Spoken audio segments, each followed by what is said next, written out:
Welcome to The Lineman Life, a podcast for power professionals.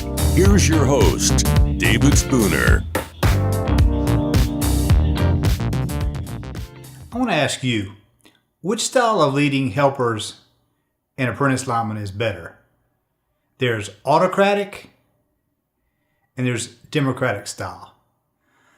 Autocratic is where the person in charge makes all the decisions and directs his workers to follow. Democratic is where the person in charge gets everyone together to make sure everyone understands what the job is and how they're going to accomplish it. The argument's been going on for years. Which style works the best?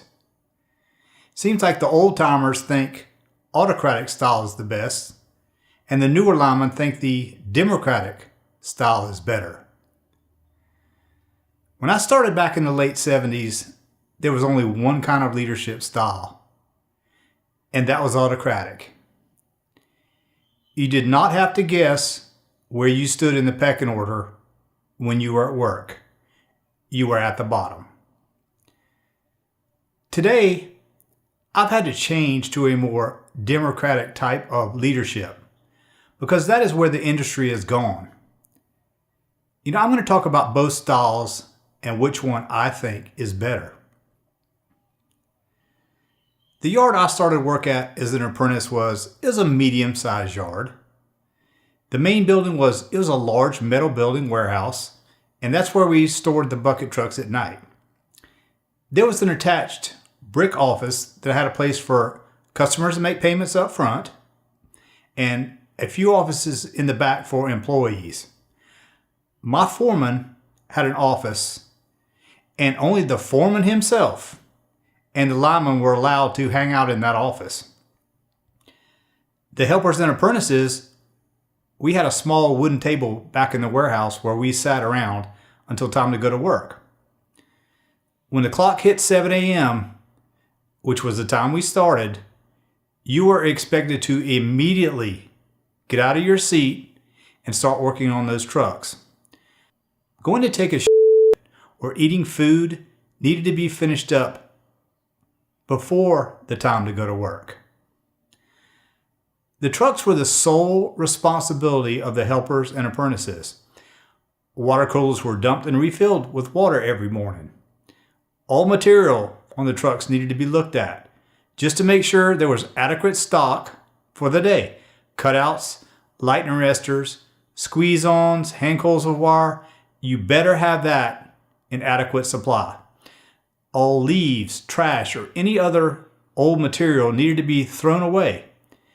DOT inspections and inspection of the bucket and line trucks needed to be completed. Believe me, if you didn't look after these details on a daily basis, you were going to catch shit.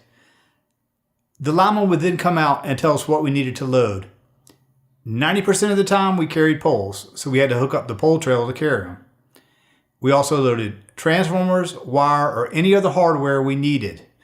We were never told where we were headed or what the job was we were working on. Once the foreman was ready and came out up front, we were ready to go. The apprentices were only allowed to drive the line truck.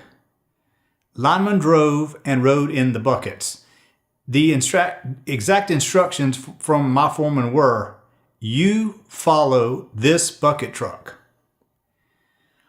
On the way to the job site, we were not allowed to stop anywhere. We couldn't stop at any stores. So if you didn't bring your lunch for the day and have it packed, when lunchtime came around, you were going to starve.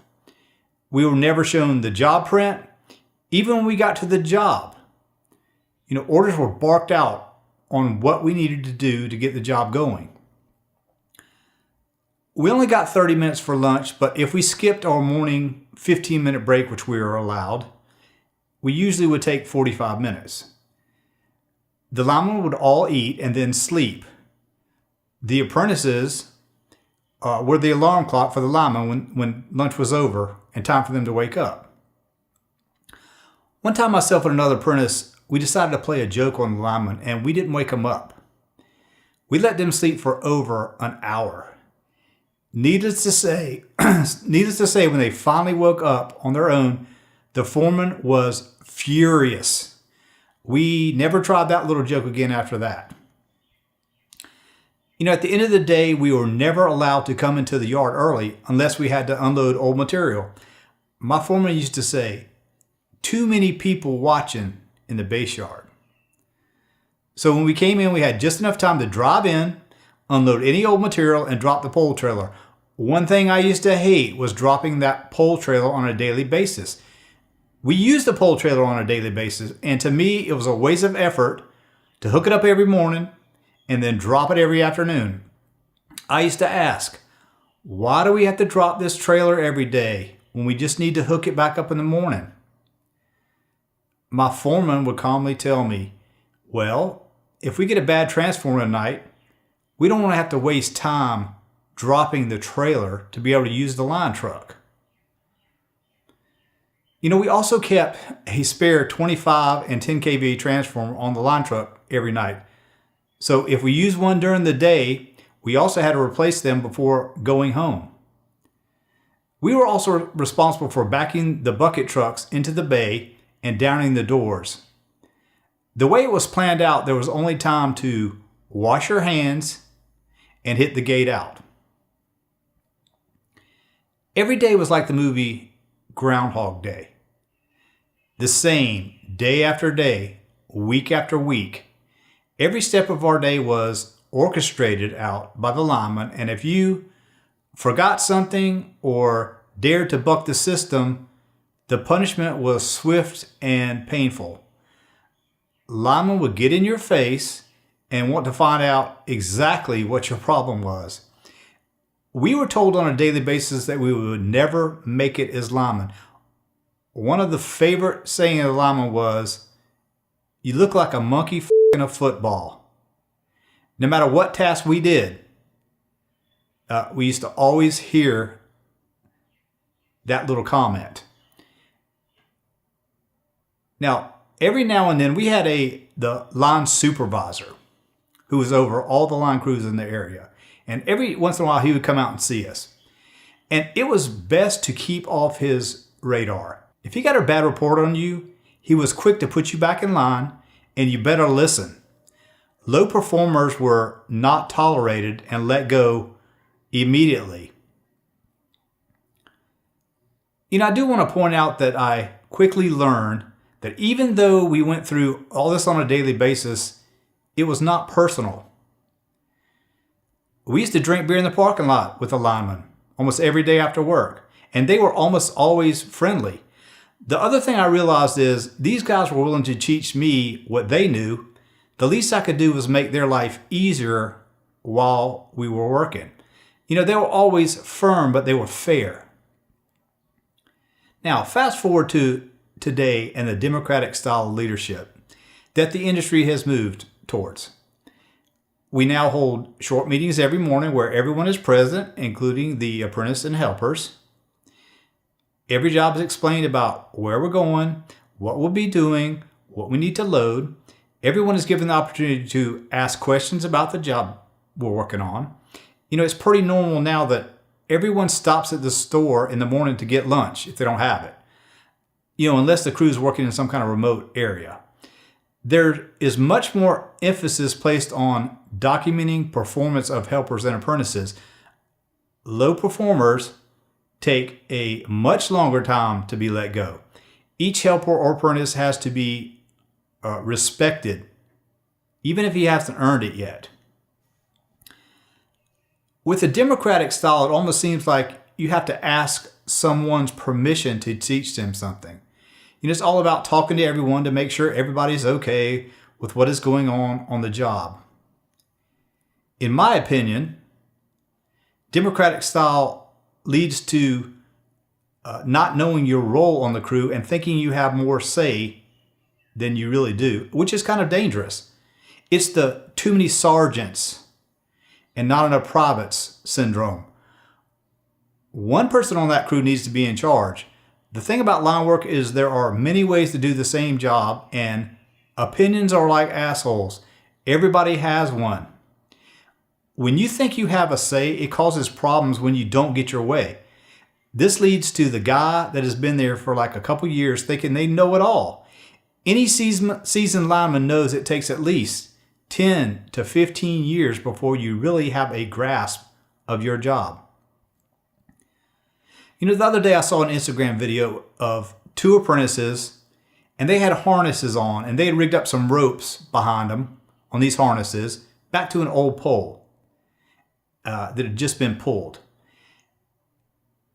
You know, it was a smaller pole, but these apprentices were running, dragging that pole out of the woods, and there was some laughter going on, and no doubt the video was being taken by some of the linemen on the crew.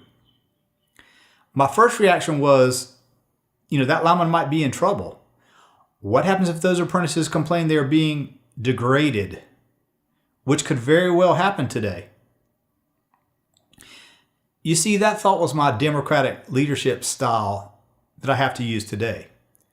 But my mind instantly went back to the days as an apprentice where my lineman made me do things that were way worse than dragging some old pole. You know, I never thought I was being degraded, and it brought back some great memories of what was normal back in the autocratic days.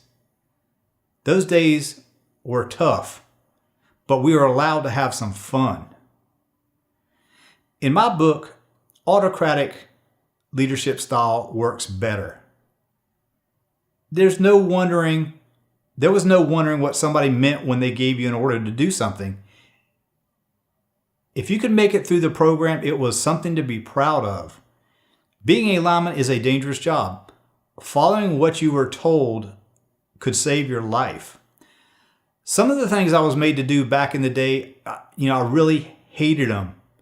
But I would teach those same things today because they worked. I felt like I earned my journeyman lineman slot. I had plenty of help along the way, but I had to run the gauntlet every day with the guys I came up under. They responded to my hard work by teaching me their knowledge. I was willing to put up with the BS to make it through. It was a rite of passage that meant something. I'm pretty sure we were never going to get back to the autocratic style of leading helpers and apprentices. But in my book, it worked. So I want to know what you think. What do you think? Autocratic or democratic? Leave me your comments below. Appreciate you guys listening. Keep safe. And remember, you are your brother's keeper. Aloha.